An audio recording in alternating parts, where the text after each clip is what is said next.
My name is Ramon Rodriguez. I'm a retired Command Sergeant Major, 23 years U.S. Army Special Forces. And I'm here today with Ricardo and his team, and they're doing an interview. I went to court in San Pedro, juvenile court, and the judge who knew me said, this has gone too far, but I'm going to give you a break.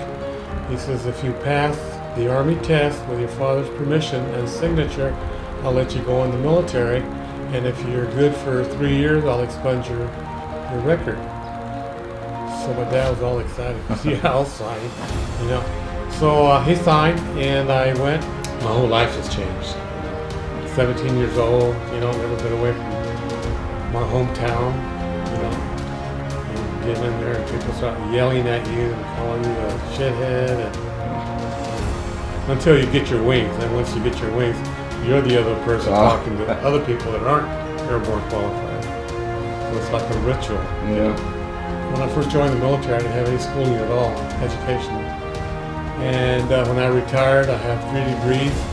I have one from Columbia, in business, and I have one from University of New York at Albany in liberal arts, and then I have administration and justice degree from El Camino. We used to do scuba jumps when I was in Panama on the scuba team, and we would have twin 72s and we'd jump into a lake. But that was a very scary time too, because you had to make sure that the plane was in the right place and you were over the lake, because you didn't want to jump and hit land with those twin 72s and kill yourself. So I stayed in Germany for a little over 3 years. I volunteered and I went to Vietnam. I got shot in the arm. Oh, okay. And I had some frags in my back. And that was my 3rd Purple Heart. He remembered me. He says, with your recon background and all the time that you had in Vietnam, I got a slot for you as an instructor at the Macri Condo School. As the instructor, one of their last missions on the 3rd week, they would have to go on a live mission into an enemy territory and do reconnaissance. We had a lot of missions in Panama and other locations too, like Costa Rica. We went on a mission where a reporter got lost in the jungle. Come to find out he was kidnapped, and we never did find his body. And in Panama we had another mission where an engineer, Panamanian engineer, fell in the river, and he went downstream, and we had to go down there and look for him. Oh, wow. Yeah, it was about maybe 10 miles on this river. Really? That we were looking for him. We never did find him. So anyway, I sold my company, and I went to work for a nonprofit, and I became the president, CEO. I think I gave you a card. AVAG, American Veterans Assistance Group, and I've been there ever since. Wow. What the training consisted of, it was only 3 weeks long.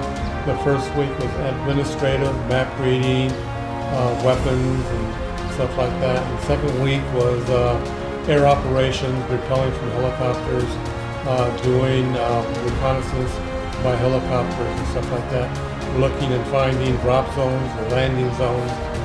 And then the 3rd week was when you strapped all your equipment on and went on live mission. We had at least five students and 1 instructor.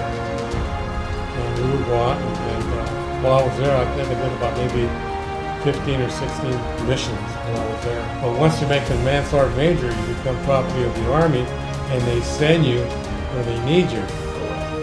So my son at that time was about 7 years old, and I had about 21, 22 years in the military. I got orders for Germany to become the Command Sergeant Major of the 3rd Armored Division. And when I retired, I went to work as a Chief of Operations for Security Police at El Segundo Air Force Base in El Segundo. And I was there for about 8 years. And I was the Director of Security there for 7 years. Personally, I honestly feel that we've lost a generation. My generation, people were red, white, and blue. Wanted to go in the military, wanted to serve,